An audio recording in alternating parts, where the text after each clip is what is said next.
Hey everyone, welcome back to my channel. Today I'm doing like another cozy video. I've got my candles set up. So today I'm going to be showing you my top 10 favourite books of all time. Some I went through my book trolley and I picked out, like, I think I've marked them all as 5-star reads. I have 5 physically, and then I think one is at Jake's and the rest are at home. I didn't bring them to uni with me, so I'm just gonna go through and talk to you about them and why I would recommend them to you, because they're my favorite books of all time. Let's get started. The first book is Love and Other Words by Christina Lauren. I adored this book. So I think I talked about this in my summer reading wrap-up video. It was just absolutely incredible.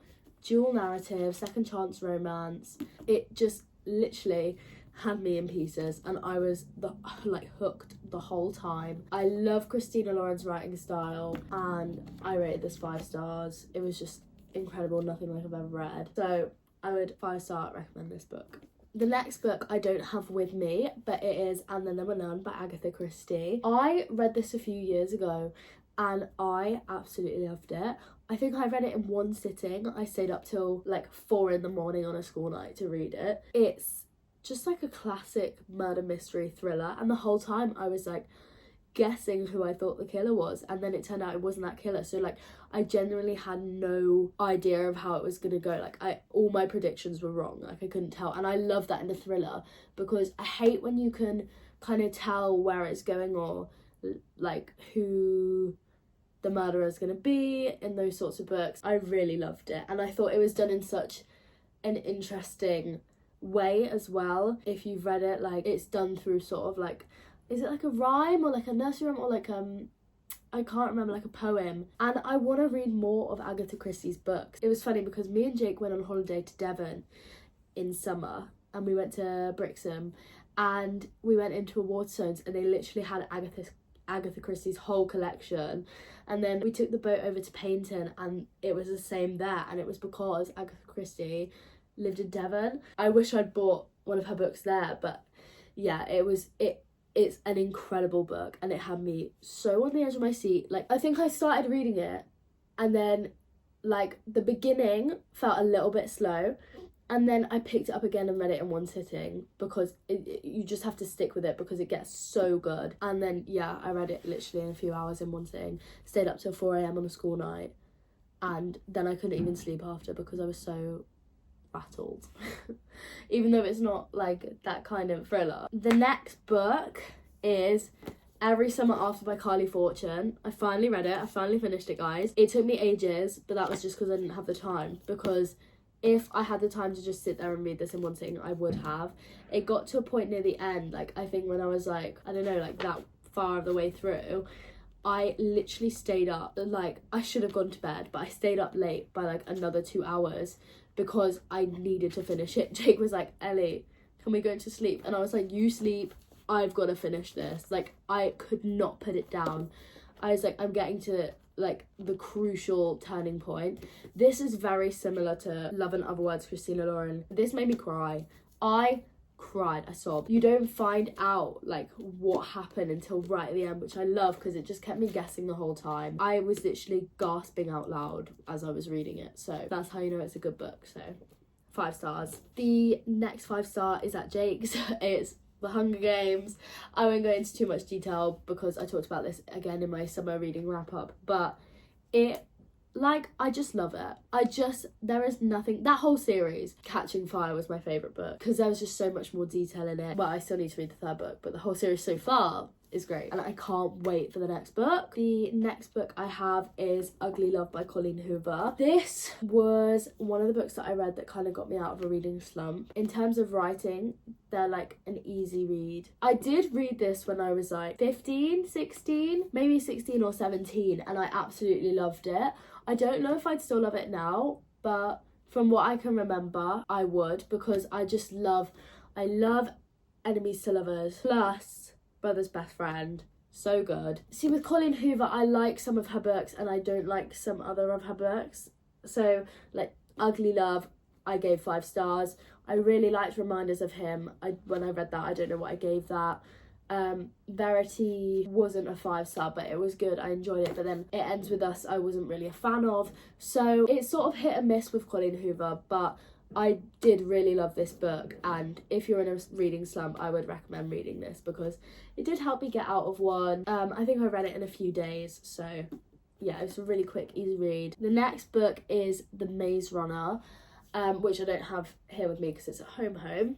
I absolutely loved The Maze Runner. It is one of my favourite, like, dystopian series of all time. I read it first when I was like 13, and I read the whole series, and then I had to wait for the Fever Code to come out, and then that was as the films were coming out as well, so then I had to wait for the Death Cure movie to come out. But I mean I love the whole series. The Maze Runner is my favourite book because it's just the original, all the Scorch Trials as well. I love the book. Had me on the edge of my seat, like my heart was beating so fast. I was like, I can't even read bits because I'm so stressed and scared, but like in the best way that a book can give you. It started off my love for dystopian like genre movies. Yeah, it did become my personality. I used to read Maze Runner fan fiction. Me and my friend Suriani used to write it at school. If you haven't read it, go read it. This was also my summer reading wrap up, so I won't go into too much detail with it. But it's The Midnight Library. I just adored this book. I just thought it was nothing like ever, like, it was not, what am I trying to say? It was like nothing I've ever read before. That was it. And I just really love that about a book. It's all about life's different possibilities and how in life we have lots of choices that lead us down very, very different paths. So like, if I gave up, what have I given up before? I don't know. If I didn't give up football at primary school, would I be a pro footballer? Probably not. But like, if I had a midnight library, it would tell me there would be a world where I'm a pro footballer. Yeah, I just love the whole concept of this book, and I think Matt Haig writes it really beautifully. It was a 5-star read, and I think everybody should read this book. I'm gonna lend this to Jake when he's finished reading his current book. There's fireworks going off outside, so if you can hear that, I'm sorry. The next book is The Book Thief, which is also at home. I cried after reading this book. It is one of the biggest books I've ever read, one of the thickest. Like, this book, she was thick. I read it a couple of years ago. It was set, I can't remember, I think it's World War II. Yeah, it was set in World War II. It follows the life of this little girl. I mean, obviously it says it in the name, The Book Thief. You know, she steals books from like this library, and it's just an incredible book, and the ending just had me in tears. I think it's just a classic, and if you haven't read it, definitely read it. Yeah, so that was a 5-star read. The other book that is also at home is Girl Missing by Sophie Mackenzie, and this was a 3-part series. The first book I absolutely loved. To be honest, I don't really remember much about what it's about now, but when I read it, I absolutely loved it and gave it 5 stars. Obviously, a girl goes missing, but I remember it had me on the literal edge of my seat. Wait, I look haunting. Okay, I'm gonna turn down the brightness. I've looked up the synopsis on my iPad. Curious about her birth parents, 14-year-old Lauren Matthews goes on missingchildren.com and finds a US-American girl named Martha Lauren Purdett who went missing less than 2 months before Lauren was adopted. She becomes suspicious that she is Martha, and she basically goes on this journey to try and find about her adoption, if this Martha is her. There are moments that are very gripping. Now that I've read it, it's all come back to me. It's a very good book, and I really enjoyed it. I also think the cover's really cool. If you can hear Jake snoring, he's fallen asleep on the other side of the room, which is what usually happens when I film videos. He just falls asleep.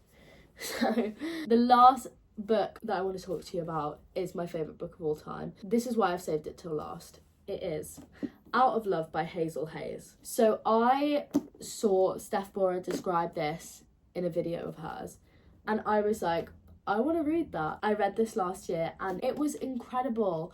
I loved every second of it. I love the whole concept of it. Basically, this book is the story of a relationship between a couple, but the relationship has broken down.